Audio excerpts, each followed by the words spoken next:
Alrighty, well, we'll get the show on the road here, and there is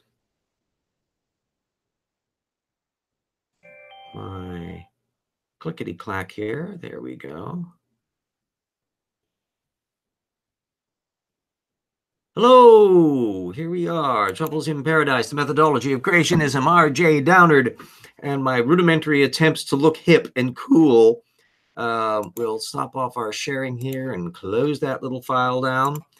Jackson Wheat may be here. He said he was on his way home. We always like to give updates on the project that we're doing together, which is a breakdown of the various creationist answers books that nobody has really done properly before. So we're going to be doing that the full court press.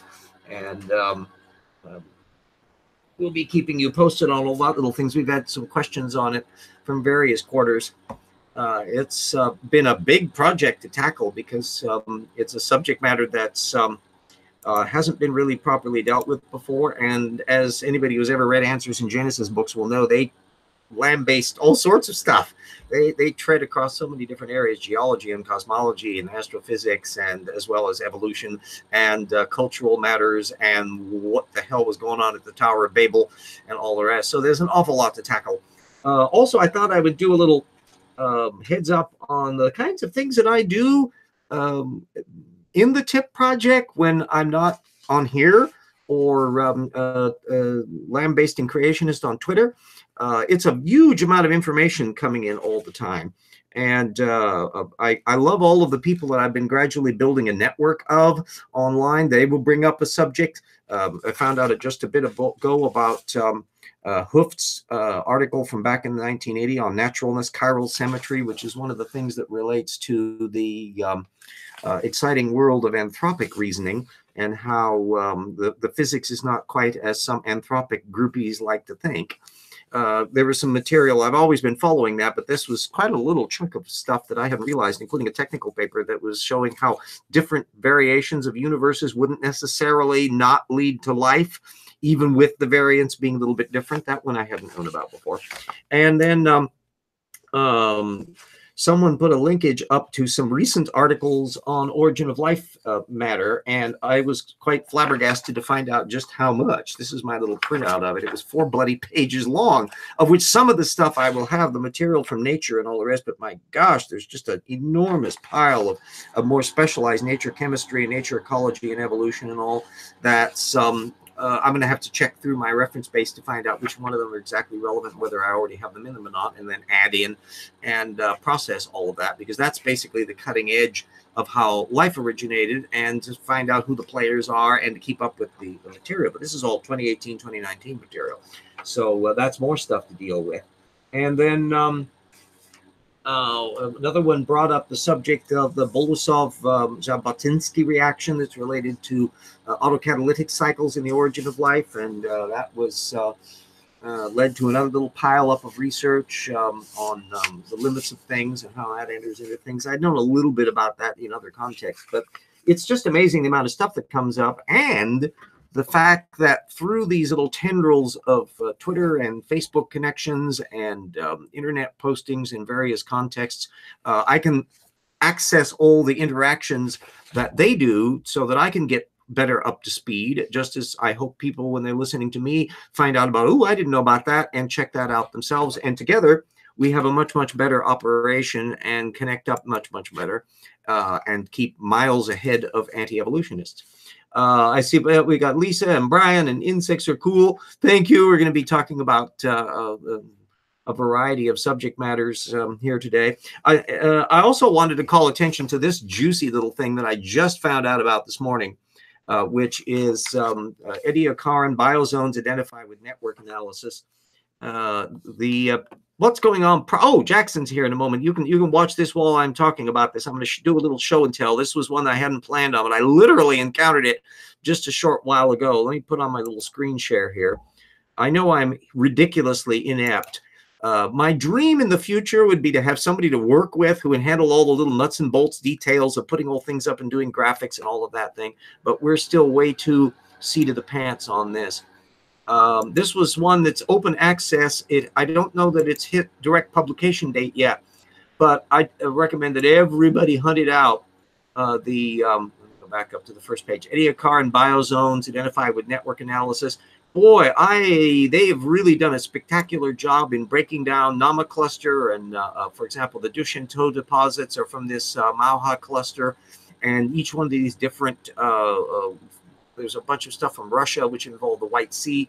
And what had been kind of disconnected groupings, they're actually analyzing and breaking it down to look at different biozones and which ones are ecologically related. I spotted Kimberellia and Spergina. This is part of a cluster group that's related to that White Sea grouping, and then they lead off into other areas. And so this is just an amazing amount of paleontology.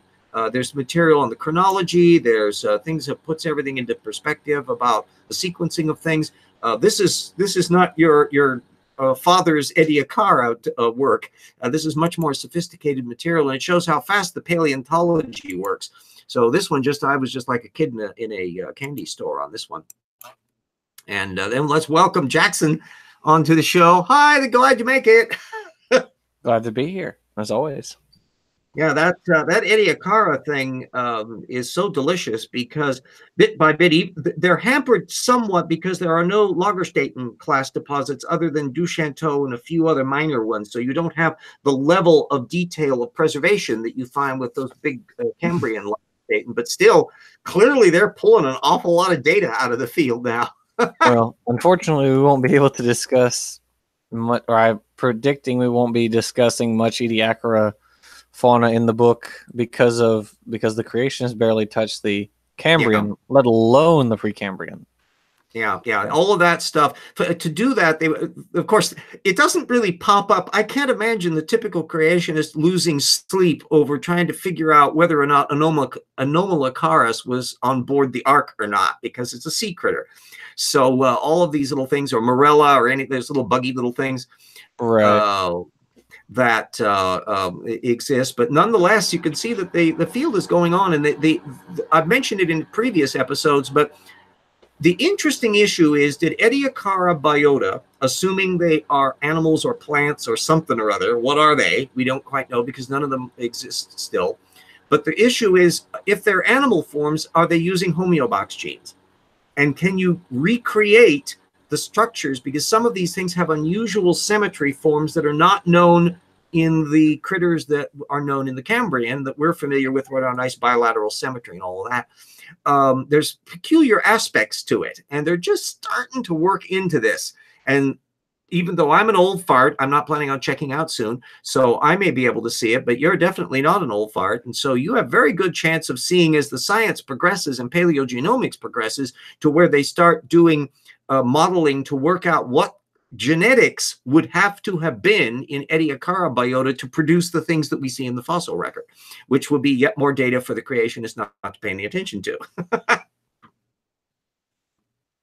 The main topics I got up here is the exciting world of Homo naledi, which is continuing their chapter of trying to argue they're just people, they're just normal, kind of tiny, dwarf-brained people who can climb really well and are just perfectly normal bones, except for the parts that we don't pay any attention to. And they were dealing with their feet, including an open access article that I put linkage to, and there's also a couple generic coverages of things. So if you read those, all they were doing were latching on to authority quotes and little snippets about trying to say, oh, well, it looks pretty much human, or it's almost human, or it's kind of human in relationship to their feet. But if you read those texts, you're going to see way more in there, and try to argue that Homo naledi is just a perfectly run-of-the-mill human. Nobody in the paleoanthropology field, including people who are opposed to the Berger view of Australopithecus saledi and or Sahedi and naledi, are nonetheless, nobody is claiming that Homo naledi actually should be Homo sapiens. And that should come as a big problem for the creationist model if they paid attention to most of the data. And you'll love this, Jackson. To my amazement, because remember, I'm going through doing a bibliography and checking out all the sources. To my delight and surprise, guess what should pop up in their source lists is The Puzzling Homo naledi, A Case of Variation or Pathology in Homo erectus by Peter Line at creation.com. They have been really reluctant to cite. This is only, I think, like the 5th creationist source they put out in the entire book. And apparently he felt just too anxious to try to dispose of naledi by relying on Peter Line, although he just describes him as just a scientist. But, you know, excuse me, creation.com, that's the offshoot group of Answers in Genesis. And the thing that he was lifting was, and I put the link up to this whole paper, on diagnosis and treatment of adult flatfoot from 2005, which is actually a really surprisingly fascinating and interesting paper written 10 years before the naledi find and having nothing whatsoever to do with the naledi find, but merely going into the pathology of flat feet. And the thing is that there's no indication in the actual deposits with Homo naledi that their tendency towards a flatter foot was a pathological thing. This was just the way their feet were shaped. And it's outside what we typically find with human beings, in addition to all the other data that they don't deal with. Lisa and insects in the field were talking about the issues of how we classify things and how the creationists classify things. And I was summarizing that our young Earth creationist in Rupe Sanford, which I will again hold up the book. This was the subject that I've been railing on about for the many weeks, to analyze all of the source material in there and find out how they're doing things. They're still slogging along at under 1.7 sources per page. They're still repeating an awful lot of their arguments and mantraing. They're, about half of their material is authority quotes. And of the technical literature they cite, about half of it is misrepresented, either directly or in the data suppression department, in that they don't mention the relevant information that conflicts with their argument that they just neglect to mention, like the forensic details of the feet and all the rest. They'll be going on about hands and other things already. But it's a delightfully consistent pattern with Rupe and Sanford, that there's been no genuine model worked out. They don't really tell you clearly what they think is going on. It's all hide the ball for creationism in terms of chronology. If a creationist wants to be honest, Brian Stevens says, hey, ID, your early show is still running. I'm not sure what that refers to. Oh, Immutable Destiny, that's it. The thing that you discover with creationists is a hide the ball aspect. And that's what frustrates me so much about it. And Jackson, you can make a remark too, if this has also been your experience, that you want to know what they think happened, not what they don't want to think happened. Not, oh, it can't be Darwinism, it can't be evolution, it can't be this. Well, what is it? And dangling out there for any young Earth creationist, they're technically believing that all of the stuff that we're seeing, all of the fossils, are taking place in an extremely constrained time frame about 4,500 years ago, or post-flood, if they think that. Was it post-flood? Tell us what you think. And you never get that anywhere in any of the literature that I have seen. And Jackson, you can jump in. Have you ever spotted anybody doing that? Yes, actually, when you come to the chapter that I just finished, when you get to that part to critique, the last section of it, of what is it, More Evidence Revolution, is I take a shot at Elizabeth Mitchell and her chapter on the recapitulation of recapitulation.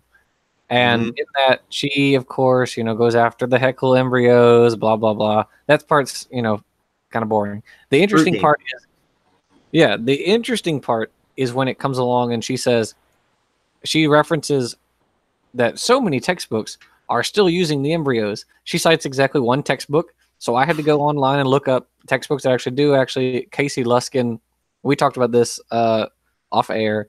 Casey Luskin provides a list of textbooks that have either the embryos or embryo-like drawings. But the question that I repeatedly ask is, what's the difference? What do you expect to change? Yeah. And that's the part where they kind of leave out one of them. Although errors of commission are occurring routinely in anti-evolutionism, their primary area is how they're missing the data field and failing to work out what they think happened. Remember my 4 little rules of stuff about what's going on in the Tortugan mind, and that a failure to work out what they think happens is number 3, and failure to specify what they would accept as evidence as counter argument is number 4. And those are right at the core of their conceptual frame of their model. And if they're honest and they want to present a model, fine, do it. But don't play the gotcha game and the opposing argument. What you want to do is to account for the data. Oh, immutable estimate. I see you have a question. Does the phrase historical significance have any recognition or appreciation in creationist think tanks? Everything is framed in an apologetic frame. I had noticed in my TIP research going back way, way many years how something that was kind of an intriguing thing, because I come from a historical background, I have a BA in history, and I always think historically, is that creationists make terrible historians. They're missing data usually. They're avoiding connecting up the dots and accounting for what they do. So historical significance in the sense of trying to work out what is actually meaningful, how does it have an impact on how people have used things over the years? When things have turned out to be wrong, why are they wrong? And how much of it is because they have an incorrect or incomplete conception, not are the data wrong? There's actually last night.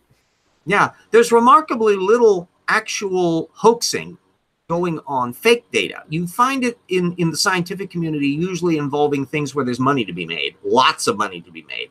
So in medical things, most of the big frauds that you see popping up are in relation to medicines that are going to make the company a ton of money if it works, or that disastrous thing about that DNA analysis technique that turned out to be a complete fraud and brought the whole company down. It was, for a while, it was $1 billion operation, and she was giving TED Talks and all of that. Where money is involved, you got that. The one thing we can observe is that if there's a career on Earth that is not intended to make you rich, it's paleontology. So there's remarkably few examples of that. Ironically, some of the fraudulent instances come up in China where there is a market incentive, because every little town wants to have a museum of wonders. And there was a tremendous need to find some, and some people weren't looking too close. And that Archaeoraptor, which is one of the very rare examples of a recent paleontology hoax. Yeah, jump in. Well, at the same time, though, and of course you know this, and anyone else who's familiar with it knows, is that it fooled one person, Sylvia Zerkis. Literally fooled no paleontologist, not Julia Clark, not Zhu Jing, not anybody. Just Nature and Science were kind of going, check this out a little bit better, and National Geographic jumped off the thing. But of course, it had a shelf life literally of a few months. I mean, whoop, and it was exposed. Piltdown and all the rest, which are the ones they always pop up with, are way earlier. And I went into that, some of the history of that in Planet of the Apes, about why that came about and why it was not surprising that it took so long to deal with it.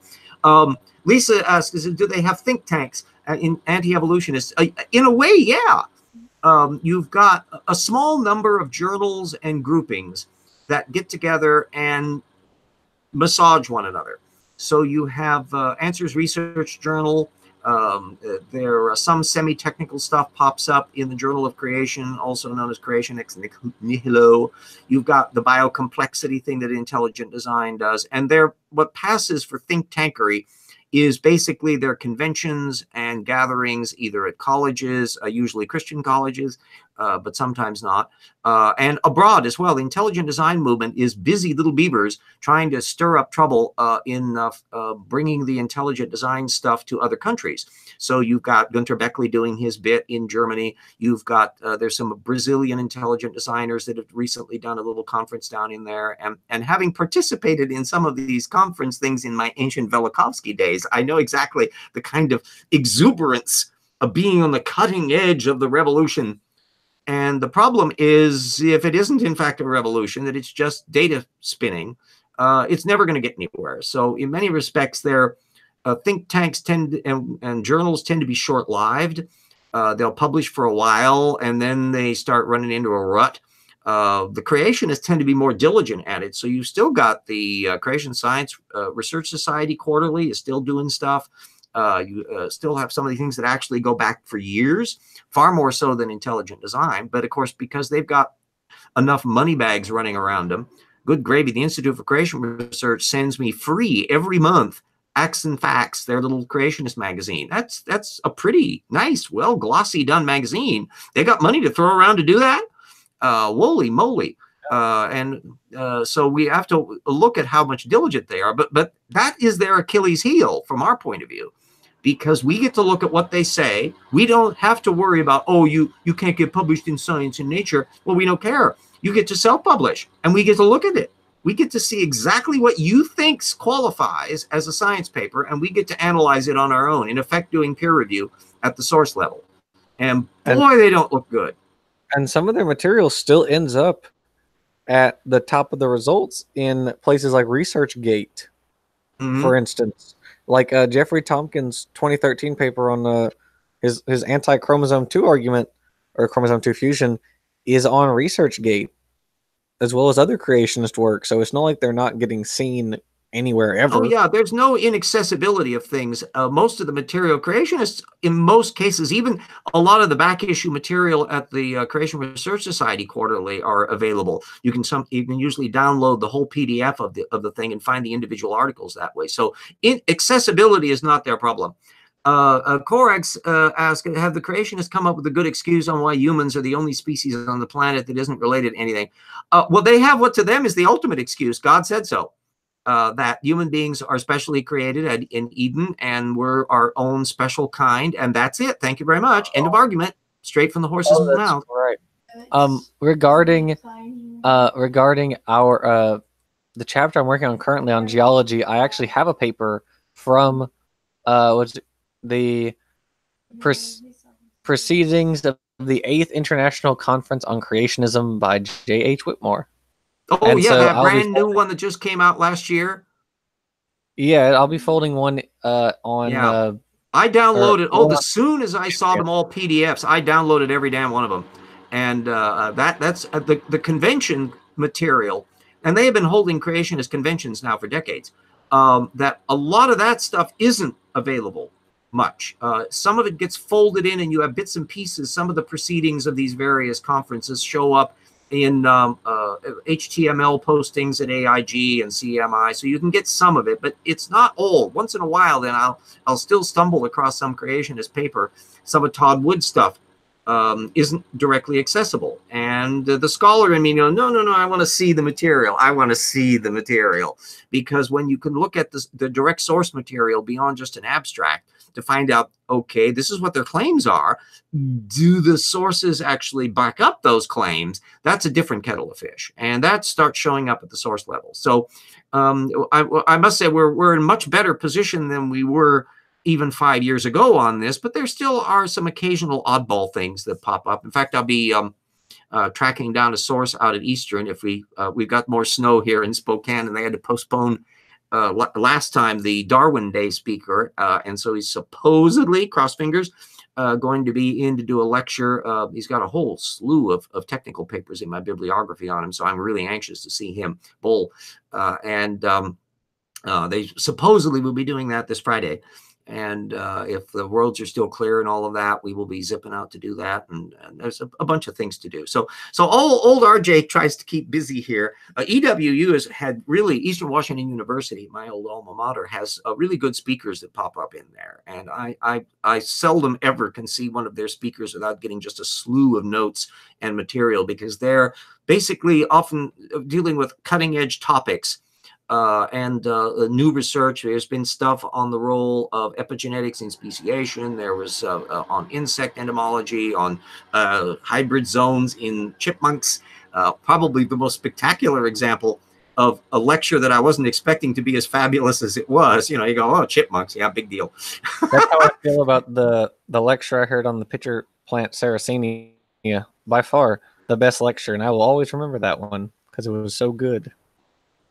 Lisa asked, RJ, have you heard about the walking fish off the coast of Australia? Not directly. Have you? That popped up. I know there's a variety of ones that do kinds of little poop, poop, poop things because of their fins, although they're not part of that bony fish ones that have the tetrapod style limbs. You know, you find a walking fish that can move across dry land is threatening to make its way to Australia and Papua New Guinea and could pose a threat to something. It's connecting on. So the telegraph. It's a climbing perch. It can live out of water for 6 days, and it is Wow. advancing. It's an invasive fish, I Bum, bum, guess. So bum, bum, bum, bum, bum, bum, ba-da-da. right. It's Yeah, pose a that threat those are actually useful examples, because what you're seeing conceptually is you're seeing an animal that's doing something really interesting, that lives in a specialized environment but starts changing under circumstances to somewhere else. Now just imagine you were going back in a time machine to any of the big transitions in the fossil record. What would you see in a tiny little time slice? Right. Well, you're going to see individual animals living in ecological contexts with variations, and you have to be able to conceptually make the leap to figure out how one thing can have led to another, but where we can see all of that variation occurring in the natural world. Yeah, You we want to want to see keep the video? I can screen share the video. Oh gosh, yeah, go ahead. You've got rights to do screen sharing, I think. Here, let me see if I can share. Unexpected information. Here it is. Can you see it, RJ? Oh yeah. Okay, so here we go.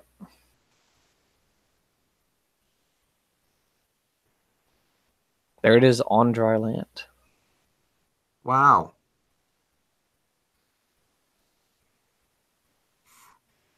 Yeah, do you happen to know the perches are one of those that's got the swim bladders? Yeah, they're teleosts. Yeah. So they're able probably to hold on to a surprising amount of oxygen that they can then draw on during the time when they're clippy-clopping across dry land. Yeah, that is pretty neat. I've heard of climbing perches before. I think they have them in Florida, if I remember correctly. That might be walking catfish. Wait, climbing perch, that's because there are like gouramis that can get out of the water and kind of flop across the land. I don't know if that's what that is. Lisa says, wouldn't we be considered an invading species? Hell yes. Climbing perch. Yes, that's the climbing gourami. I have heard of these before. It's an anabantidae. Anabantoid. So for reference, you have betas and you have gouramis, and they're in the same group. They have actually a specialized respiratory structure called a labyrinth, which allows them to take gulps of air, which is why you can put betas in just a bowl, and they can. Yeah, we allude to that in the new book. Yeah, there's yeah, a whole actually, segment yeah, we on do. that. Yeah, we do. Yeah. So this is the same process going on. Yet more reason why everyone will want to get the rocks were there when we finish the little thing. But I've been quizzed in some of the things. I think it was on Nathan Lentz's site. One of the fellows there was asking when is it going to appear, and I said cross fingers this year. We hope to get it out of the way this year. Yeah, we're plugging along. I still got a lot to do on my end, but I can say this, that nothing in there doesn't bring smiles to our face in terms of what we're coming up with. I'm very proud of what we've been generating so far. This is going to be a cool book.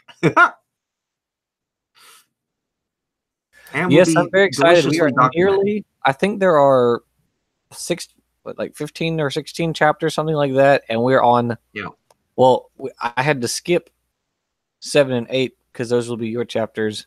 One's the flood, one is Lyle, and he said you wanted to take. Yeah, and I'm going to be tackling those. Right. Yeah, and I still got to do some revisions.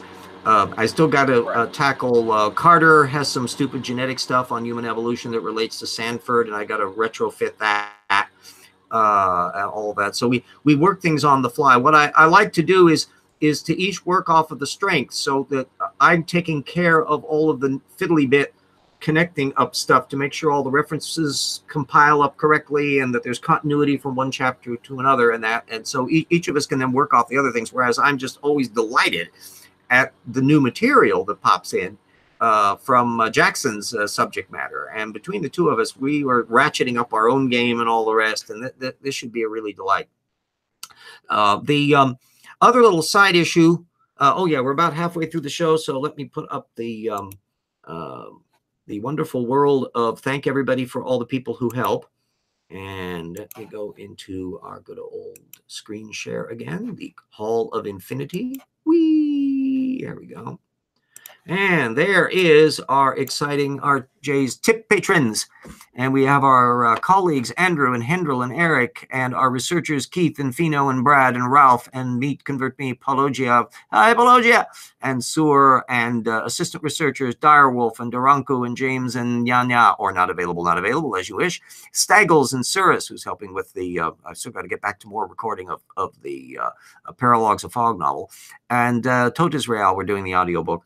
And then on Friends, Eat Meal and Stephen Bauman and Mary Gale and Insects Are Cool. Hi, Insects Are Cool. See, you made it. And Daniel Johnson and Bo and Alex and Paul and Zeshi and some legacy patrons who helped in times past, Jen and John and Mona and Son and Everett Vincent. Thank you all enormously that it's reached the stage where I've been able to finally unlock my resources from that. So I'm actually getting stuff into my bank account from all of that. And that has been a big difference in the ability to not have to triage nearly as much as before, to where I can actually have ink and food and not have to worry about it. Everybody, please, if you haven't checked out tortucanwordpress.com, and all of the files there are open access, please download them, read them, share them. 3 Mac Revolutionary episodes, also, I put that up on Academia EDU, and that still gets some people poking around with that as well. That's basically a book-length summary of a lot of the things that I did for Evolution Slam Dunk, although Slam Dunk was very much updated and more focused. And then, of course, there's the Patreon, patreon.com, downward tip. And then also there's the GoFundMe.com, DC Go. You can have recurring things there or individual donations. Everything helps enormously. Thank you, thank you, thank you. Every single one of these things has been very much appreciated in my roller coaster attempt at a midlife crisis to put my oar in the water and help in every way that I can in undermining the credibility of anti-evolutionism and anybody of like-minded incompetence. So there's that little file. I can get rid of that little puppy. And that makes my stream, I think, a little bit easier. I've had to learn about how much I need to shut down on file material. But believe me, it's been a delightful thing, seeing that I've been able to bring people into where they go, yeah, RJ's not an idiot, and I can help him, and we can all work together on this thing. That methods approach is a different way of tackling the matter. It's going at it from the bottom up source level, which has a dual thing. One, it means that you learn how the anti-evolutionists make their argument at source level. You're familiar with their source base. You learn about the content of their source base, and you learn about the material they leave out on a scale that they can't keep up with because they're incompetent scholars. And precisely. Yeah. And so I have also keep on putting up the link up to my debate with Kent Hovind, because that is pure source methods response. I mean, and you can compare my debate and others that people have done with Kant about the extent to which more and more people need to be able to bring up that source issue, because it's the thing they can't do in principle. If they could do it, they wouldn't have the views they do. So trying to force them, or at least show them that the audience, that they can't go there. That's half of the battle right off. Plus you get to discuss data and all the rest, but remembering that the data floor is above that source methods floor, and never forget that that source methods floor is there. Plus you have to practice what you preach, which is always to the good, that everybody needs to document their material as much as possible in primary sources, and they're so damned accessible. Good gravy, you can find them. So there's no reason to have to rely upon some secondary accounting in some website when you can get the original paper, and apprise yourself of that. Even if you don't spend all of your time plowing through that technical literature, there's probably subject matters that you're interested in directly, and you can focus in on those while being generally aware of all of the other material. Lisa says they're good at quote mining. Oh, they're beyond good at quote mining. They are addicted to quote mining. Sorry, go ahead. No, go ahead. Go ahead. Oh, I was just going to say, to your point about how they can't go to the source floor. In my review of Minton, when he's talking about, or not talking about vestigial organs is a better description of it. his whole argument for why wisdom teeth are not vestigial is when our jaws have enough room, they work perfectly like normal teeth. The problem is he doesn't explain at all why we think they're vestigial, and so his audience, by extension, is just thinking, oh, we just called them that for no reason. We just thought, oh, it's a good idea, why not? And so when you get to that part, you'll see I wrote like a page and a half, 2 pages, something like that, explaining the process by which our jaws reduced in size and our molars reduced in size, and there was the advent of tools and fire and all this other stuff, change in the paleoclimate. There are so many factors going on, none of which you see if you're just reading the Menton side of it, and it's really sad, actually. So, or that the wonderful thing that I found out in researching on, and I've mentioned it a couple times previously, and it's in Slam Dunk. Hint, hint. Great time to just glom on to my book, and there's a link there directly in the video description about the platypus and why they're toothless. Because they're increasingly reliant on photo or electromagnetic electroreception fields. The circuitry that runs up from their duck bill, which is actually a big lip kind of thing. It's not a hard bill like an actual duck because they're mammals. But that neural circuitry runs right up where the tooth roots are. And in order for that to expand, they are encroaching on the ability of the teeth. But they don't need their teeth. They're eating stuff that they just swallow. So there's a selection pressure against that, and that's why they ended up being toothless, even though their ancestors had teeth, and we have the fossils for it. And they still have the genes for teeth. Yeah, and tooth enamel genes. Yeah. Why would you put tooth enamel genes on a platypus that has no teeth? Because, as I say, it's like putting a gas tank on a Tesla, or a bale of hay in the back of your electric car. Yeah, you're absolutely right, and it's especially important when you're asking them, like, well, why do baleen whales have the genes for teeth? When it's like, well, they're not connected to, the toothed whales or to their terrestrial relatives. So, what happened? And they've got ancestral forms of baleen whales. Oh yeah, that are showing, the fossil record, the fossil genie. I describe him as the fossil genie in Slam Dunk. That he apparently really loves evolutionists in a way that he despises creationists, because he's just constantly making stuff to bring smiles to our face. BJ asked, how long has Kent Hovind been in the apologist, like Saiten Bergengate camp? Is this new? Oh no, Kent Hovind. I first bumped into Kent Hovind in the mid-1990s when my brother was bumping into some creationists, and they were looking at Kent Hovind videos. And so he was getting into the field in the early days of VHS in the 1990s. His brain, basically Kent's brain, had congealed pretty much off of old 1970s, 80s young Earth creationism. And he still repeats most of those tropes to this day. He's not that original, but everything about him is parasitical, to where he draws off of any old port in a storm. He draws off of Carl Baugh, wonderful old Carl Baugh, who's still knocking around and is still just as much of a fool as he was back in the 1990s when he was going to make him just a week ago. Yeah.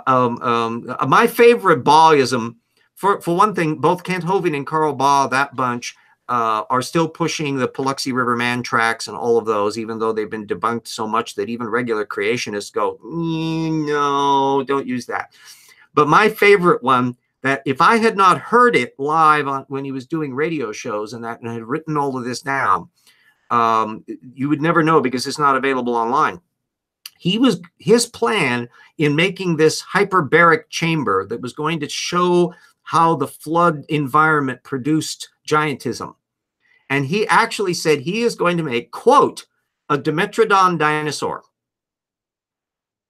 Of all the taxa to pick, a synapsid on the reptile mammal transition side that he is going like some giant Gila monster, not realizing that it's not a dinosaur. If you can manage to make a Dimetrodon dinosaur out of a Gila monster, a dinosaur or a Dimetrodon, this would have been a miracle. But needless to say, this was not one of those little outputs from the hyperbaric chamber that ever saw the light of day. Kent Hovind says that the Jackson's chameleon became large, and that's what a triceratops is. Even though they have their own morphological structures that make them different. We know what squamates look like in the fossil record. We know what archosaurs look like in the fossil record. They are not the same. And of course, remember, the vast majority of creationists that pull off these arguments haven't ever read a paleontology paper. God, no. Or could understand it if they did. And they'd never tried to work out. Look at every time when Aaron Ra has bumped into Kent Hovind and tried to bring up any taxa from chipmunks and squirrels and all the rest. Poor old Kent's eyes glaze over, because he doesn't know anything about that. All he can do is look around and Google some stuff online, or as Standing for Truth did, try to scavenge some creationist apologetic site where he can start rattling off jargon. No, that's no substitute for knowledge. And there's no substitute for actually working out a creationist systematic. Strike and I spent a chunk of time a couple days ago because he went to the Creation Museum and the Ark Encounter. And he did a bunch of stuff, and he was going to do a show on it and kind of got it sidetracked with the other person that was going, and I was available. So I've done a series of voiceover readings of the various charts at the Art Museum on the various taxa they have up on the cages in the Art Museum, and pointing out all of the problems that there. I'm doing my David Attenborough voice in that one, like not your Carl Sagan voice. Yes, this is supposedly extinct, which is another word of saying it's extinct. So anyway, that one's going to be showing up eventually. But the thing about it that you discover is how vague and generalized they are. The fact that the listing at the Ark Encounter of all the 1,500 or so kinds aboard the Ark, they've never published it online. They've never done a paper yet analyzing at source where they're coming up with these numbers. Why do they put one thing in one category and something in another, and do it systematically in the way the baraminologists try to do? Well, I don't expect them ever to do that. Yeah. What was that? Oh, I said, well, let's not be too nice to them. yeah. And that's the creationists. They're at least trying. But when you move over into old Earth creationism and intelligent design, as I pointed out in other contexts, they don't even think about it. They don't even try. There is no systematics from intelligent design. Gunter Beckley, who's gotten the design bug, seems to forget all of his systematics, and he can never be pinned down as to whether he thinks anything is related to anything. And it's useless. It doesn't lead to any understanding of anything. If you're familiar with old gosh, he was the Asa Gray, the botanist who was one of the early converts to Darwin. He and others noted that before Darwin came along, plant systematics was just a very bland description of individuals. And suddenly, with the common descent model, it all started making sense. You could see why things were the way they were, because things were related to one another in lineage form. And that became the standard model of it. Creationism can play these little games post hoc, but they're never going to be able to catch up, because we know full well that they can't even get a grip on the data that they needed to get a grip on from 20 or 30 years ago. And the field just keeps moving ahead of them. Oh yeah, I mean, they snap at new finds, but then of course they're not willing to actually, when a speciation event happens or a new species is discovered, something like that, they'll say, oh, it's just a kind of mouse, it's just a kind of stingray, it's something like that. Yeah. But they're never actually gonna give us the table that says the how many. Ark Encounter had the gall to accept full blown that all the horse sequence are part of the horse type, and they put one of the smaller ancestral horses in as the kind that's aboard the Ark. And they had the gall to write the Dinohippus, which has both of the single toe and the extra toes, is not evidence for evolution. It's just variation within the kind. Well, what's funny about that is Hyracotherium, the ancestor of horses, Paleocyops, the ancestor of Brontotheres, Isectolophus, the ancestor of tapirs, Hyraceus, the ancestor of rhinos, and then Rodinschia, the ancestor of perissodactyls, all look about the same. Yeah, and once you've that's the horrible lesson, which is why either creationists avoid the problem. Like there was this one creationist who kind of dug in his heels and tried to dispute Wood and Kavanaugh's analysis of the horses. And I've got the material on that. I got to plow that in, and we'll be plugging that into the kind chapter because it's just juicy. Good. But the most of them just kind of go with it, but they don't think it through. If you have got a measuring stick that can take you from Heracitherium all the way to Equus within a kind, how can you possibly keep all of those other ones to connect up with Heracitherium, and therefore everything that connects up with them? Pretty soon you've got everything running around on the veldt of Africa, all being related to one another in a same monobaramin. And they're never going to be able to be consistent in this. This was why Marsh fell apart in the creationism when he started baraminology back in the 40s, because already they had too much data. And the newer generation that started into this in the late 1990s are constantly discovering how much they've got to step around. And it's going to be, I'd love to see them try to actually work it through, but they're going to end up with incredible inconsistencies and double standards and data suppression. Well, they already do, you know, as you know, as you're reading through the kinds chapter, well, they're the same kind if they can interbreed, except up to the point of unless it can't get past a blastula, in which case they're not the same kind, because we can fertilize hamster eggs, and there's all this funny stuff going on. It's a deck stacking operation, and it means that there's only so many ways you can shuffle the deck chairs on the Titanic before you're bailing for water, and this is something that they're never going to be able to do. But it's fun to watch them. And then when you compare to what the little pretend systematics they do, then you go over to the real systematics, the stuff that's actually in the cladistic papers, and you're just gobs. For one thing, the creationists are parasitical, because when they are doing their baraminology, they're not coming up with all this data on their own. They're siphoning the stuff off of the cladistic papers. Right. Yeah. The paper on one of their papers on the how many dinosaur kinds there were, they're just citing, you know, Weishampel and all these other guys who have already grouped everything together, who've already done the paleontology and all that. Yeah. Same with I'm interested to find some fish taxonomy stuff for them or on them that they've done. Really intrigued to see that. Yeah, I don't think there's much on it. For one thing, there are so many fish, and there's so much now done on, at least on the developmental biology end of your sticklebacks and all the rest. So we have such a spectacular knowledge of the DNA and mechanisms of regulatory genes in this, that no matter what they bring up, if they try to argue, oh, well, that's a separate kind and there's no way you can get from that one to that one. Oh, really? And you can start looking at the little fiddly bit details on. One of the things that popped up, though, I was just flabbergasted in the, as you're well, I hope you're all aware that Richard Lenski and Nathan Lenz and Joshua Swamidass, and two of those have been on my show, and the other one was an early supporter of Tip Lenski. So it was like old home week, but they wrote the review that's gotten all the fuss and bother at the Intelligent Design Movement over the new anti-Darwinist book by Michael Behe. And I haven't had a chance to read through or look at it yet. Eventually, I'm sure it'll be at my library here, or at some point I'll scrape up enough money to get a nice copy of it at bargain price at Amazon. But the thing is that Behe is trying to argue and dismiss the idea that swim bladders are derived from the same systems that develop lungs, and there are a couple of other examples that you're going, what? Isn't the premise that, like, there are no examples of like mutations building things?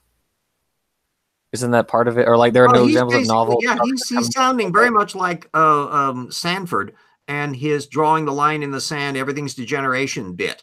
Right. As he is getting older and older, he's getting less and less original, and we know already that a lot of Sanford stuff is being folded into the creationism frame, intelligent design frame. Denise O'Leary has been relying on some of their arguments. And of course, you've got Salvador Cordova, who was guest on your show, who has been one who's been shoehorning in Sanford and company into Uncommon Descent now for years. So there's this cross-fertilization of degenerate viewpoint from people who are legitimate younger creationists, and then somebody who's just a fog bank of uncertainty, Michael Behe, who accepts common descent and the age of the earth and all of that, and yet it doesn't apply. He doesn't think chronologically. Yeah, the talk with Cordova was very intriguing because it's obvious he's not read any cellular literature. Let me. Oh gosh, I'll be. I will. He was a nice guy, though. Throw caution to the wind here and put the direct link in. And frustrated atheist. RJ, don't do that. I have him on Twitter. I'll send him a link. Okay, you give him the link. Right, I'm not quite so panicky about it after all on doing that, because I know that if anybody comes into the room uninvited, I can kick them out. Oh no, I've gotten sniped before on other people's hangouts. I've gotten sniped, so yeah, not worth it. Yeah. Well, you are such an amiable form, but I, after all, am the spawn of evil here, and I love interacting with all the ones in there. I will never let C. Brown back in, though. That's yeah, he blew his chance the last time he was on there. And he has more than enough time. Insects actually pre-ordered, which I got yesterday. Behe's book, Darwin Devolves. Yeah, that's the book we're talking about there. Any of that, you want to go at it from the source methods approach. You want to look at his background bibliography. That some of the stuff may be non-controversial claims that any evolutionist would agree with, but what you want to home in on are the things that are, oh, really? And then start looking at. Hi, frustrated. Hey, what's going on, guys? How you doing? Well, we're just covering all the little bases on. I put up again the continuing links in the Rupe Sanford analysis, and did some shameless plugs for my project and my book, and also Jackson and I we're pre-plugging the rocks were there. Oh, by the way. Someone then in that Nathan Lentz, or maybe it was the Lenski thing. I've been following a variety of their comments, but anyway, one of them said that the rocks were there. It would be a spectacular bumper sticker logo or whatever. So we really got to think about our product line for the Troubles in Paradise project. Origins or Bust, the Tortugan Alert. I agree. And the rocks were there, and there's various logos that we could do for bookmarks and t-shirts and mugs and all of the kind of stuff that we could do eventually as a marketing thing. Here, anybody out there who wants to assist in that regard and get us off the ground on that when there's a potential revenue stream.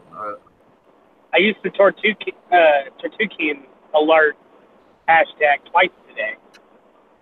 Yeah, you encounter it a lot in the real world these days. It's hard to look into any anti-evolutionist or any Trump supporter or any flat earther or anti-vaxxer and not have your Tortugan alert going yim, yim, yim, yim, yim. Well, RJ, the guy, we were both talking to a guy earlier who claimed that Lucy the Australopithecus was fake.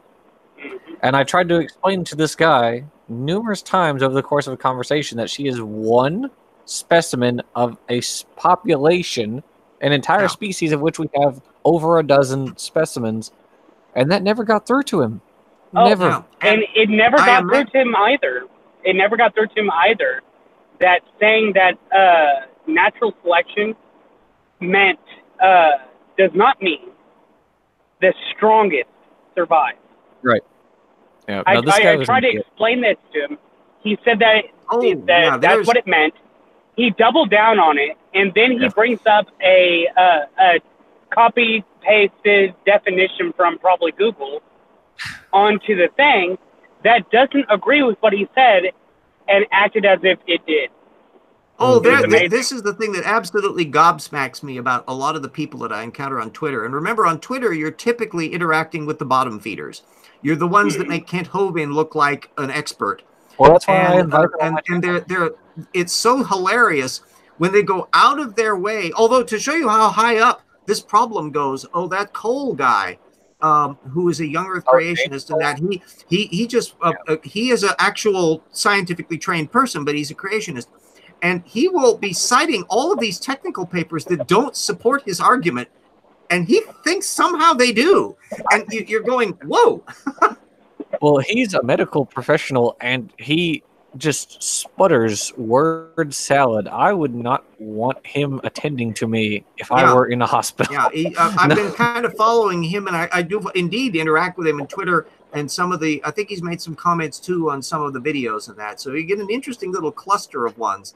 And so you've got different systematics of how people deal with this. You've got your bottom feeder who has a few tropes that they have in their brain, but they don't really read a lot of anti-evolution literature. These are not people that hang on the latest issue of Answers Research Journal. And that's the best they can do. Then you've got your semi-professional parasites like Standing for Truth, who have glommed onto masses of material. They got their PowerPoint presentation, which they trot out every single time. They've got the jargon, homozygotic variety. You know, I mean, you always hear that from him. No, but he's done no more fact checking than the bottom feeder has. Oh no, he has no. I've seen him interact with biologists because I'm in a chat with him and a few biologists, and I muted it because I just got tired of watching him fail. But yeah, it was sad because he has no underlying like biologic training, or if he does, it's a long time ago, and so he's trying to speak genetics to geneticists, and he's getting his. It's like somebody who tries to understand a specialized discipline, like say music or bricklaying, and they've never done it, and all they've seen is somebody give a version of it that fits what they want to be true, and they've copied aspects and details of it, but they haven't really been familiar with it. And if you bump into somebody that actually knows the area, this is another point of why I want to get everybody into this source, because you can't know everything. I can't know everything. Nobody can know everything, but you can know the things you know carefully. And if you are ones where you wait for the tripwire, I call them the litmus test approach in the old book, to where you have a thing that you really have researched really well, and you can ask them questions that you know how they can't answer it. That's why I did Slam Dunk, because you have a situation there where I love to bring up the subject of the reptile-mammal transition because I literally know everything on it. I know all of the anti-evolution literature, and I know the technical literature. So I can maneuver them to the point of where I'm asking them about a particular point about which they can't possibly know if all they've done is rely on the anti-evolution literature. So they end up going silent on you and saying, well, that doesn't matter, or fossils don't matter, or anything. And, well, they're demonstrating my point. Their argument is useless. They can't apply it to anything. We were talking to someone, weren't we, RJ, just the other day, who said fossils don't matter? Oh, yeah, that's actually a common, it's the Kent Hovind style. And there are several ones that use that because it's a neat way of dodging the data field. You don't have to account for the data if you say it doesn't mean anything. But, excuse me, it does. I'm sorry, but the whole entire idea that people have about how you can't tell anything from bones really aggravates the hell out of me. Oh, yeah. Because it's so ridiculously wrong. Mm-hmm. I mean, if that were the case, then scientists today who do the, who do forensics on skeletal remains to figure out how this person died would then be out of a job if you can't tell anything from bones. Just to show you how precise this is, there was a famous fire that took place at Custer National Battlefield Monument. And so they found a whole bunch of bodies there that were exposed, skull, bottle, just the bones left over, that had been buried down there and out of the field because they'd been covered over by the scrubland all those years. And they were able to find quite a few skulls for which they had unidentified people associated with them. They were able to physically reconstruct what they looked like and then identify who they were with the pictures of the people that they were when they were alive. And now they go, this is this person and that is that person. No, you can tell an awful lot about this field. And of course, the creationist doesn't read any of that stuff, so they don't know. We also have like a teeth, like dental records for some people, and you can look at those and figure out, oh yeah, it's this person. Yeah. Oh, and yeah, that's another one that all the teeth is the best place that you would tend to find good DNA, which is why in any really old animal that's young enough for DNA to be preserved, that would be fine. And there's been, the problem is that if everything is only 4,500 years old, how come you can't find nice full DNA from tyrannosaurs and dimetrodons, your dimetrodon dinosaur, and all of that? And the reason is because it's not only a few thousand years old. Right. Yeah. Oh, well, he dropped off. Oh. Yeah, we were. Yeah, I was actually thinking about that just the other day. It's like of the millions of fossils found, the hundreds of thousands of species named, we can't tell a single thing about any of them. Yeah, how not one amazing. thing. And the irony, of course, is that this dates back. This ridiculousness dates way back before Darwin came along. All of the ones that try to trot that argument out are effectively calling Cuvier and Richard Owen idiots. These are not evolutionists, but these people knew full well that you can tell a hell of a lot. Animals aren't put together willy-nilly. Even the creationists theoretically should acknowledge that. So you can actually tell a lot about an animal and its environment and other things from it. Even in a creationist context, that should be true. So the ideal that they can just dismiss willy-nilly all of that fossil data by not studying them is a tremendous insult to the field and discipline. And it's not about evolution per se, and it's not about atheism, which is the way Kent Hovind tends to do it. I made a point in reading these various captions from the Art Museum, whenever they would be bringing up the taxa, that I would point out that none of this was ever found by creationists.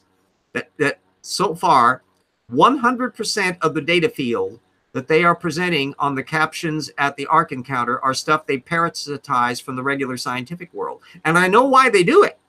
Because if a kid Googles the little bliplets of information, they're going to see, oh, that's true. So they'll begin to think, oh, their argument is true. But they don't want to reveal the fact that none of this information was generated from a non-evolutionary context, and that the evolutionists don't actually have an explanation for any of that data if you start looking close. And they certainly do not get their stuff peer reviewed, which I think is very, very telling, because like you said, they publish in-house.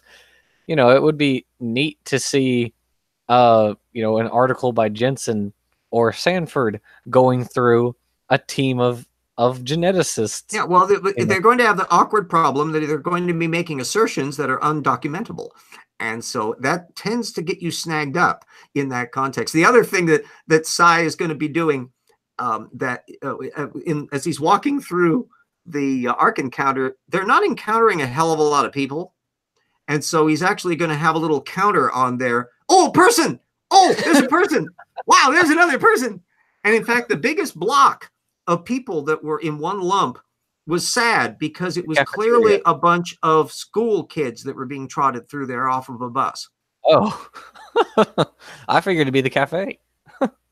Oh, no, even there, again, it was this thing, you could hear crickets. They don't have to worry about bringing arthropod crickets aboard the thing. The absence of people will produce that sound right off the bat. Oh, and speaking of bats, the dusty bat. One of the samples, there's some bats hanging up in one of the exhibits. And apparently somebody has forgotten to dust them. So there are very dirty bats that are hanging. Most of the other places kept quite immaculately clean, but they forgot the damn bats. Well, that's the thing, because I when I worked in the Museum of Zoology, I had to deal with a lot of bats, and those bats were kept very nice, even though, you know, they were in drawers for years, and yet they're still very nice. Well, that's because that's science, and science pays attention to those things. Whereas at the Ark Museum, let me see, what's the term I want to use? Pseudoscientific gits. Oh, right, yeah. Yeah, it was really fun to see all the time. So and this was a reminder. I actually pointed it out to Cy that hopefully you can contrast this with the wasted opportunity that Bill Nye had when he visited the Ark Encounter. That Bill Nye wouldn't realize the implication of the signage that he was seeing. Whereas Cy was watching me go through these things. Oh, gee whiz, you don't want to bring that up. Oh, you brought that up? Oh, well, why did you show this? I mean, he's a popularizer. He's a science popularizer. Yeah. So, you know. And I would want to have it that more and more people can do what I'm doing in the source methods approach. And the idea of having an enfilade, or someday that would be a fun thing to do a bit if they, I doubt that he would ever agree to it. But let me go through the Ark Encounter with we should definitely in Kentucky and go through it. Yeah, that's a drive for, well, it's a much shorter drive for me than for you, but it's still quite a drive. Yeah, we're used to long distances over here, but it's still about a 4-day trip to Boogie to get into that neck of the woods. But that's manageable. If you're very diligent about it, and if you got good weather, you can do a 10-hour drive without problems in that. I've done that. The longest I ever drove, we had a family trip, and in order to hit all the stuff we wanted to see in the east, we had to go from Spokane to Rapid City, South Dakota in 1 day.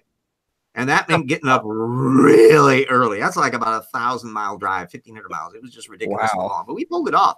And when we were changing drivers up in either Montana or Wyoming, and it was just pitch black out there, and the starlight, holy go! I go, oh, now we know why the ancients were so gobsmacked by the heavens, because you couldn't see anything in the towns because of the street lights. I mean, it takes a whole drive across Texas, Yeah, here in Texas, we call that a cowboy sky. Yeah. You got enough real estate down there in Texas because that's such a big chunk of things. It's we were boogieing across Texas to get to New Mexico on the trip back from Louisiana that my niece and I did to visit my sister, and this has been 4 or 5 years ago. I've always told people that a lot of people, they can get through a few states within a few hours, with like 5, 10, 10 hours. It takes just about that just to get to one side of Texas. So, although Alaska snarked in 1959, you better watch out, Texas. We'll split Alaska in half and make you the 3rd largest state. Right. Oh, Lordy. But I told this to people because it takes forever to get anywhere. Like if I wanted to go to, I think the closest state to where I live is Louisiana, and that's like maybe 5 hours away. Louisiana. Woo. Yeah, it's just next door. Yeah, but that, like I said, next door is 5 hours from here. I will confess that Texas is lumpier enough that it's not the most boring state I've ever driven through. The most boring real estate I've ever gone across is southern Wisconsin. That is so flat, it makes Kansas seem like the Alps. It is the most bleakest real estate of just flat farmland as far as the eye can see. Oh my Lord, that was boring. At least we got some stuff, some bumpy stuff and things. Yeah, I found it amazing because you see, I grew up here, and I went with my wife up to her home state, which is New Hampshire, and it was so amazing to be so close to all these other states that you can travel through 3 different states within the same day, and I'm just like, what is it? Yeah, New York to Philadelphia, I think is only like 150 miles. That's a blip out in the west. I mean, even driving from North Carolina to North Florida, you can do that in a day. Yeah, to what we're used to out in the West, and I'm sure Texas is in the same situation. You're just used to long distances, so it's not at all a problem to have a day trip to go to lunch in Seattle. It's only 280 miles. That's a blip. Yep. As a matter of fact, me and my wife, we went on a day trip to Austin, which is about 4 hours away from me. So I mean, yeah, that's about the same distance Spokane is to Seattle. Yeah. Yeah. So this is. Oh, go ahead. Oh no, you go ahead. I was just gonna say, so yeah, this is so long distance drives to us is like nothing. I mean, hell, I worked today about an hour away from work. RJ, when you say, I'm sorry. Sorry. No, go ahead. I had nothing important to add on to that. I feel bad. BJ says, I think there's a reason why you don't remember traveling through Saskatchewan. I've never been through Saskatchewan. If it's anything like Wisconsin, my condolences. I've been through Edmonton and Alberta because I went up to see the fabulous Drumheller Museum, which is it's out in the middle of nowhere, or if it's not in nowhere, you can see nowhere from there. But it is really worth the thing because it's one of the most spectacular museums and an active dinosaur dig, and they had just a wondrous exhibit of material. That was where I first actually saw Morella fossils. And so they've got stuff from that Cambrian explosion, and then they've got first time I could see a Camarasaurus up front, which was, by the way, the head that produced the head for the old Brontosaurus. And so it was well worth the thing. But you got to drive way out in the middle of nowhere to get to it. RJ, when you said it's 280 miles, I was curious, so I looked it up. That's like diagonally across the entire state for me. Yeah. Yeah, and the other thing is how densely populated some areas are. Whereas if you go up to Calgary or Edmonton, you're in the middle of nowhere, and then suddenly there's a giant city, and you just boop right there. There's no suburbs or anything. Whereas Seattle, the SeaTac corridor is just one long thing. When you drive from Portland, you're going through rolling countryside, but you're basically one long string of urban. And it's a very different circumstance that we have. Plus, then the physical real estate. I've insulted people in many states from the fact that they think their mountains are mountains when no. Oh, you mean the hills we've been driving through? No, we have mountains out in the West. You don't. We just have a little hill. We have a little hill, which is our tallest mountain. So. Well, and Florida, I think Space Mountain at Disney World is the third tallest mountain in Florida.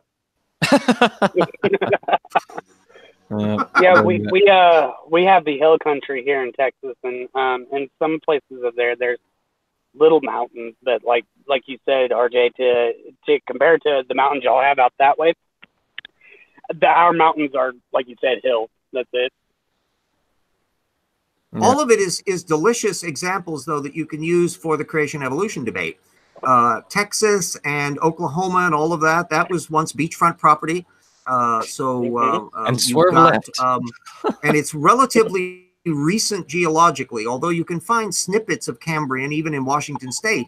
Most of Washington is much more recent. And we've got actually multiple things, because you've got the foothills of the Rockies on the one side. I'm in Spokane, that's just far removed from the mountains there. But then you got the Cascade Range that's way recent. And then, of course, we have our wonderful pimple volcanoes that we have knocking around in here, which are all relatively recent. And a lot of plate subduction and all of that.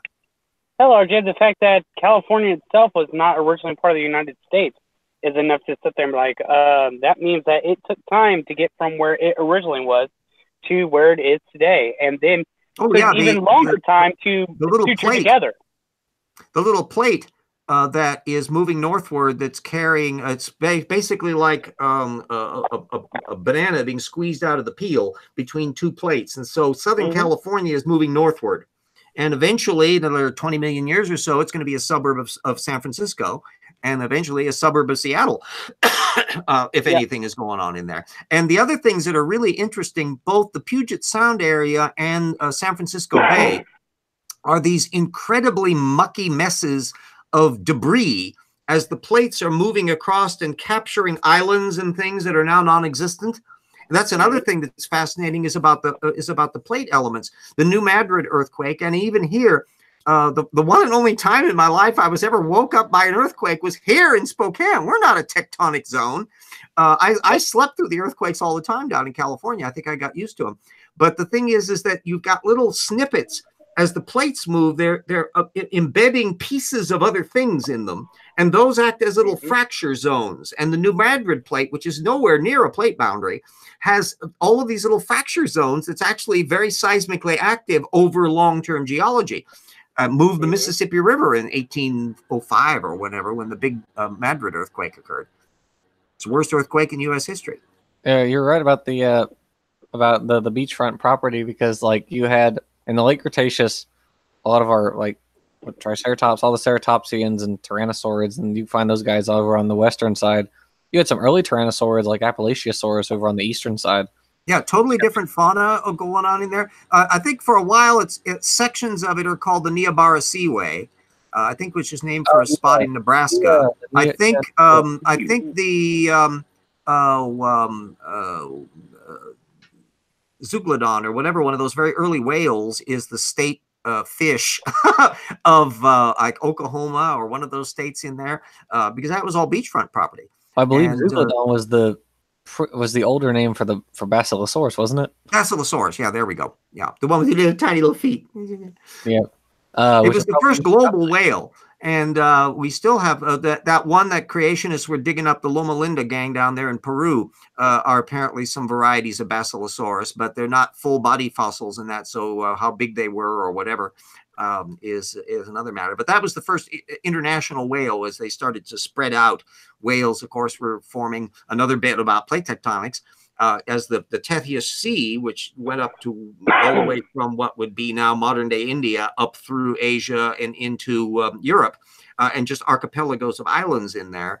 Gradually, that was shrinking as India was coming up and finally slammed into the Pakistan in that area, and pushed everything up and mushed everything, and that created a lot of little dynamics that's going on, changing climate and all of that. So every single spot you go to everywhere, you're standing on stuff that has the history that's tracking back, in many cases, billions of years, and the different fauna and life forms and climate. And if you're interested in that, find local geology clubs.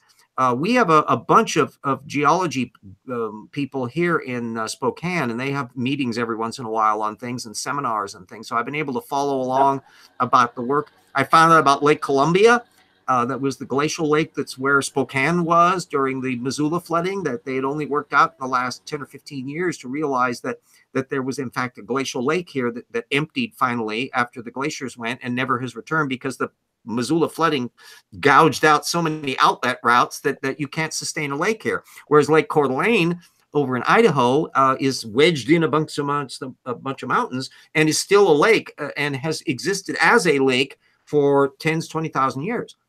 And so it's got a very different dynamic. And they can tell about this stuff because as these big tidal waves would come in, they would start dropping their debris depending upon what they were doing and their speed. So if it hits a lake and slows down a bit, certain debris cascades out and falls down in the bottom, and then the wave continues on down the river thing and into the next lake, which was what was here. So we had the same weird specialized deposit forms that you could find from the dredgings that they've done in Lake Coeur d'Alene.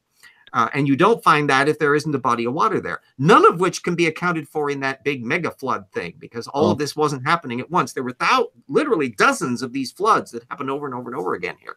We have oh, sorry, go ahead. I was just going to say that we have of course, I don't live too far away from Glen Rose, Texas, where we have the entire, that bedding with all the your Acrocanthosaurus and human beings. Yes, gotta love that one. Yeah, that's pretty crazy. That's I think another I live one. like 2-3 hours from there. Glen Rose is a beautiful litmus test because anybody that starts trotting out the Paluxy River tracks instantly identifies themselves not merely as a young Earth creationist, but a bottom feeder young Earth creationist. BS. The upper echelon ICR types have given up on defending the Paluxy tracks decades ago, and so they clearly didn't get the memo. In my area, we're pretty much entirely Cenozoic fossils from what I remember, especially down near the coast. We have mostly like Pleistocene deposits. But BS, our favorite conspiracy creationist guy, drew on those in his not the video I just did, but the first one I looked at, because he fact checks everything he looks at, obviously. Right. He brought up the Paluxy track. Yeah, sort of. He brought up a single, obviously carved track from Paluxy. So not even, if I remember correctly, he didn't even bring up like the ornithomimids that were mistaken by some creationists to be humans. It was like, there's one that's like a fake human print that is just, there's one picture of it anywhere. I can't find any more than just this one picture of it. I'm certain it is. Yeah, these are always ones with just ridiculously obvious toe marks. Right. And they're always great big things, sort of giants in the earth things. Was he the same fellow that was doing the stuff on the Cambrian trilobite sandal print and all that stuff? That was him. Yep. Yeah. What a sad. He's so science. Enthusiastically wrong. Yeah, he seems like actually he's done other shows that are quite popular. Like he did like a cooking show, I think is one that a lot of people seem to like. But when he tries to do science, he just falls on his face because he is so credulous. He'll believe literally anything he's told. So as long as it's and never bother. And what's so sad about so many of his examples, as you did in your video, is these aren't ones that you have to go climbing to a mountain fastness of Tibet to find out that there's some problems with them. I mean, you can find out the difficulties really easy. Yeah. And in some cases it's very interesting because when he mentioned the crinoid that he said was a screw, even though it wouldn't be a screw, it'd be a bolt. But yeah, when he made that, it's like, actually, if you look at the area of Russia it's from, there are crinoid fossils from that area, from the very area it was discovered. It's like, what? Yeah. Why would you think? Why would you think? Did you think? No, of course not. Yeah. Yeah, and that's why you see the same thing, that the Tortugan alert that you need to flash on, that you're seeing the same bad method interchangeably in a lot of different contexts, that they have seen something that they want to be true. Cremo and Thompson, which is where he's getting a lot of this stuff from. And then there's, I remember, I think it's Out of Place Artifacts thing. There was a fellow, oh God, I can't think of his name. Is it Whitmore? It starts with a C. But he's kind of like, I have a section on it in the old Dynamania, I think, that there's Charles Fort back in the 1920s era. He would be looking at all these weird things. And there's been a long tradition in fringe pseudoscience to be, oh, this is a thing science cannot explain. And it gets latched onto in the creationism context. Well, Cremo and Thompson are Vedic transcendental meditation creationists. They think that human beings have literally been around for millions of years. So there actually was a person walking in a sandal, squishing a trilobite 500 million years ago. They don't have a problem with the chronology. And a lot of these young Earth creationists don't realize their context is not the same as what you think. Well, RJ, what's interesting enough is Whitmore, the guy I'm doing the chapter on at the moment, John Whitmore actually references the freaking spark plug. Not just the spark plug either, mind you. He references 4 or 5 different accretion artifacts. Oh yeah, and these pop up. 2 degrees in geology? He can't. You'll tend to get these things in very fringe, bottom-feeding creationists. They want to have all the Answers book, though. Yeah, for that to pop up, the Answers books are all teetering on the brink of dumb. Beyond just the normal dumb they do that we see them. There's a reluctance to actually avoid every once in a while sucking up the thing that, oh, this is so good if it's true. And that's when they jump off of the cliff on some of these little things. That's like Dave Wotel. They let him write an article for them on the Cambodian stegosaur relief. Yeah. Oh gosh, that one. I think that is just that's so hilarious. The other one that pops up, and this is what connects up with Egypt, is that one Wyatt, I think his name is, the one that he's dead now, but he was pushing the idea that he supposedly found the actual remnant of the Exodus chariots at the bottom of the Red Sea. There was a Ron Wyatt. One of them was a satirical site that ran that article, and a bunch of people latched onto it, even though the site itself was satirical. Well, no, and Ron Wyatt, his wife still pushes it, and you get this popping up. So what you get are handy little litmus tests. There are certain topics that pop up that all I have to do is to see that topic, and you go, bingo! You've just jumped off the gangplank.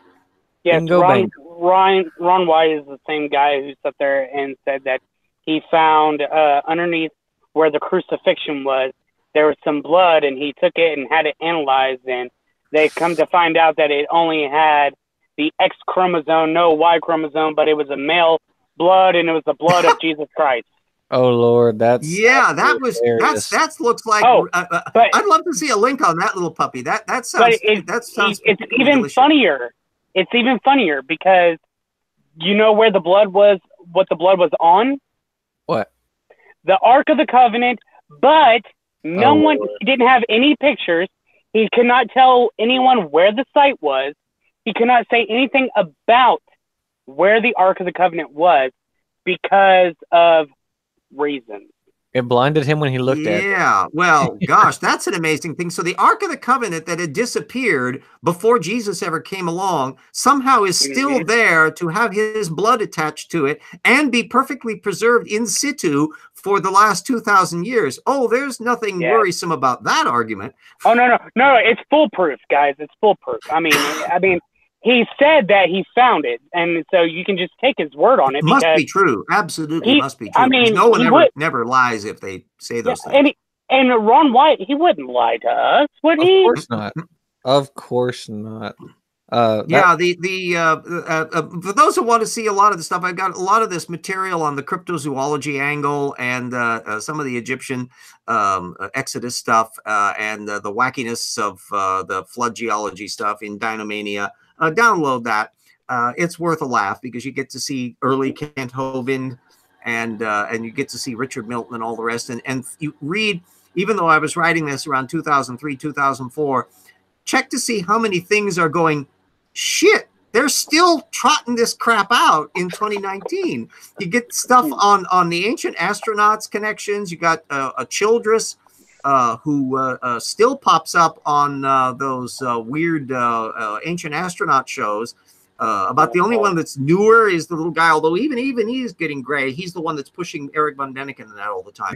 And you'll find this stuff cross-fertilizes with creationism because they want to have Kent Hovind and Ken Ham want to believe that there was sort of super science in the past. That's how they could build the Ark so easily. Yeah, my favorite. You're talking about my favorite is the Egyptian electric lights.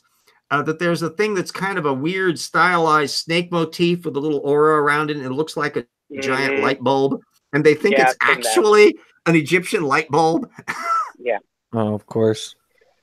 What makes it even better? What makes it even better is that they actually, on one of the Ancient Alien style shows, they had where they said that they think was what used to be an old ancient battery, and so what they did was the Baghdad battery. Which actually has a provenance to it. If you wanted to electrocute a cockroach, if you gathered enough of them together, you could probably pull that. It probably was relating to kind of an alchemical tradition of they could do some very primitive electroplating. And it's, remember, what we now envisage as modern science, a lot of that came out of magical alchemy. This was true in China, which got aborted because of the whole cultural system of that they never developed science and experimentalism. But that's also where the modern chemistry came about from people experimenting with all sorts of weird shit. If you put this with that, it makes this. Isn't that weird? It must be magic. Yeah, and that's what they did. That's what they did in China when they invented gunpowder. It was through alchemy that they were combining things together. And dude damn near blew up his lab because there's for a weird aside, there's an argument to be made that a lot of our board games came from ancient divination tablets and that eventually became ritualized, and people started doing them just for the fun of it, and they took on a life of their own. Kind of like what the Ouija board was. Well, Ouija boards are kind of the planchette really came into play in the 19th century with the spiritualist movement, which of course is hilarious because that was literally founded by two crooked kids who could figure out how to make money from cheating people, and a whole spiritualist campaign came about. Alfred Wallace, the evolutionist, became a spiritualist. So, but the board itself, the Ouija board itself, came from the old spirit boards from before the 1900s that they used to try to divinate. It's called a planchette, and what it is you either lay letters out and various things, and then the Ouija board, which just means yes, yes in French and German, that came about as a way of marketing that, and that was in the 1920s. What people often tend to forget is how recent some things are, and they invent a pseudo-history. Again, I study this because of games. One of my favorites is Mahjong, which you've seen Mahjong, the little tiles and stuff. If you look up most websites, you will be told that it has an ancient tradition going all the way back to Confucius. No, it doesn't. Invented in the middle of the 19th century in Shanghai by Europeans. and it's a rummy game. And then it took on a life of its own, and then people construct an imaginary history surrounding it. The same thing with playing cards and a lot of these other stuff. That's hilarious. People like to make up shit. And why shouldn't that be happening in religion? It happens with UFO lore. You know, all I need to believe is the people that wrote the Bible are just as credulous as Cordoba and Kent Hovind and Hank Hanegraaff and Ray Comfort and all the rest. And boy, you can account for everything that way. Some of the most interesting histories of different games I find fascinating are the ones that do have the little bit of inkling, just small little hints of the way far past, but aren't what they were, you know, when the games were invented.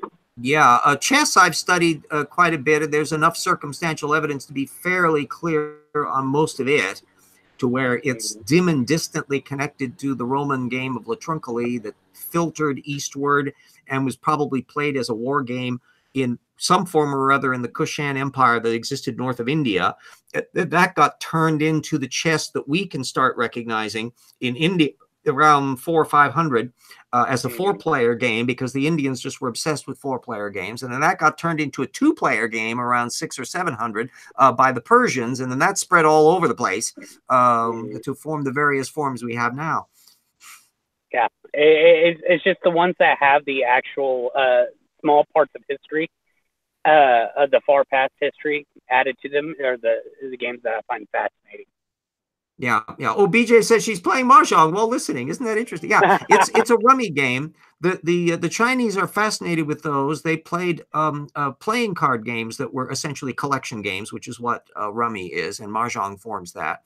The cards that we know in our Western world were inspired by the making of printed material from China, but were actually invented by, of all people, the Arabs that don't have playing cards now.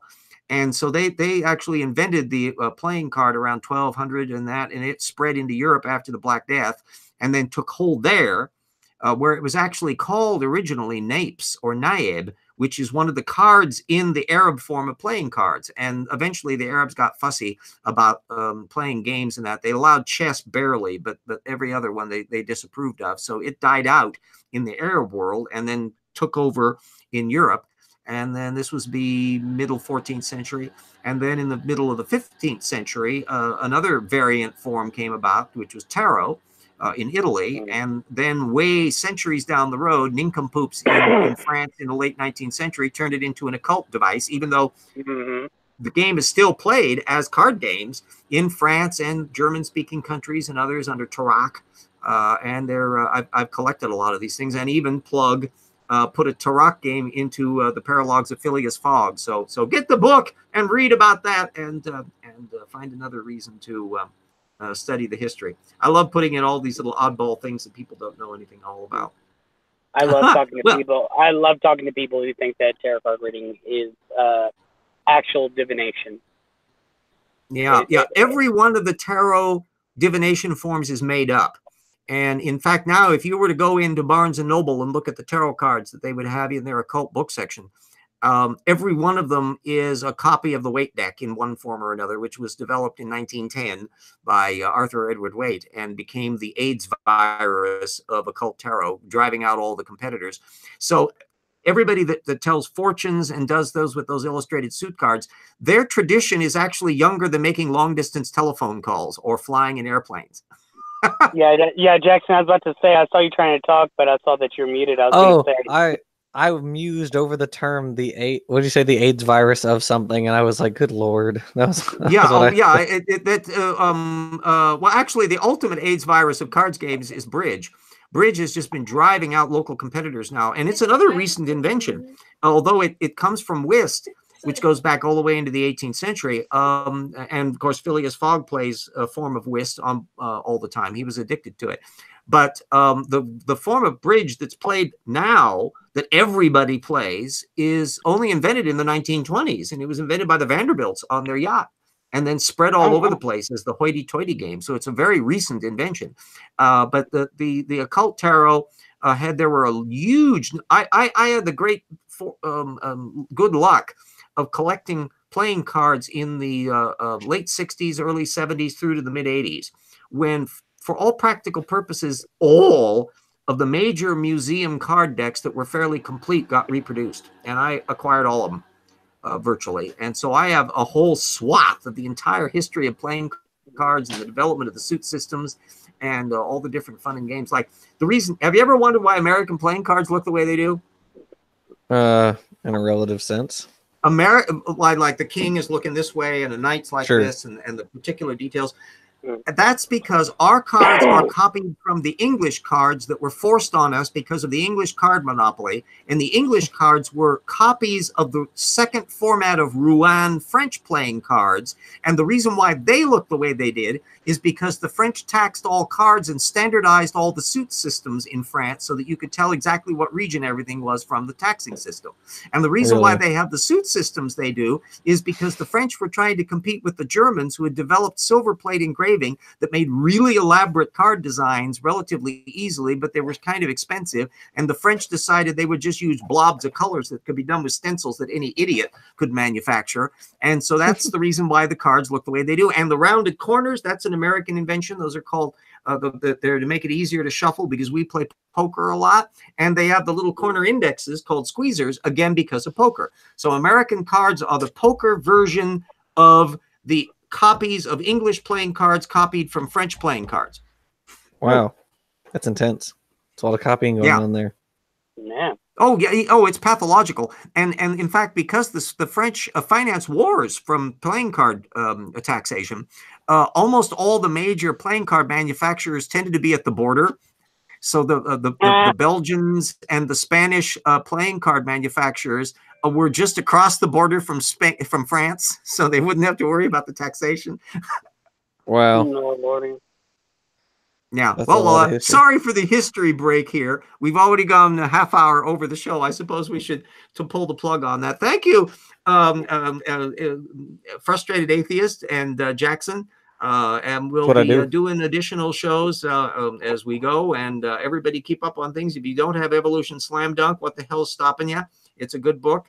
If you like to read fiction, get Paralogs of Phileas Fogg too. I'm working on both Jackson's book and the second Paralogs novel at the same time, and in multiple sections of each. So I have to go shovel snow.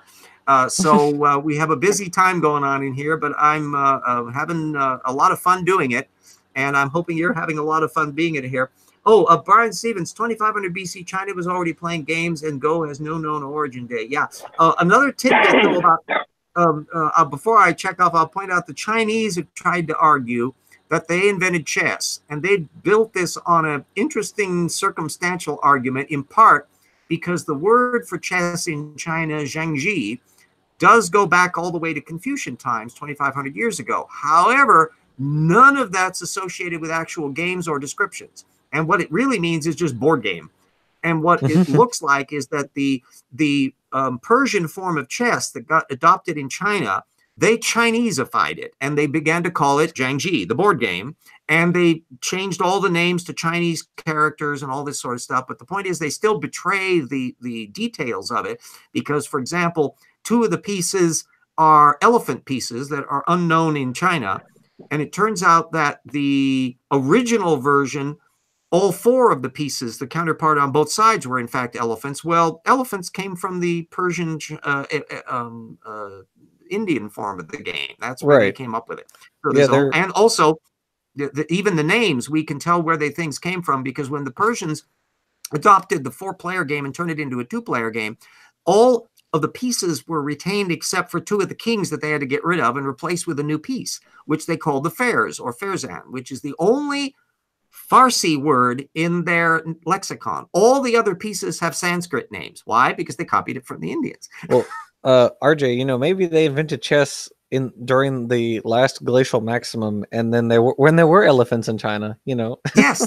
Well, we have to remember that giant rhinoceros that was the unicorn, according to the latest Answers in Genesis postings. And on that non-science note, I think we will say goodnight for the day and keep on going. And anybody wants topics for the show or things to pop up, I try to funnel in, as you've been seeing for the last few weeks, the research that I encounter on the fly, I will put in as the part 2 section. of the program, so that there's in addition to my diatribe about Rupe and Sanford every week, because it takes me a while to plow through all of this material. But so there we go. Oh yes, Lee Tubular says Royal Game of Ur is early 3rd millennium BC. I have a reproduction of that. There's a nice reproduction of that, and you can get an app for your phone to play it if you feel like. You can do that for Senate, the Egyptian game. You can get it. Almost all of these ancient games, there's chess variants that you can get apps for your phone, and they're all freebies. So that's another one for go games, go games. And I made a courier chess set, which is one of my favorite forms of medieval chess, which I think is a really cool little game that my brother-in-law helped me construct the pieces of on it. Anyway, so I'm rattling on too much. Thanks for all the shows and for all the patrons who've helped the show and everybody that's enjoying the program. And hopefully we didn't bore the tears out of you going 39 minutes over the hour. Okay, see you next week.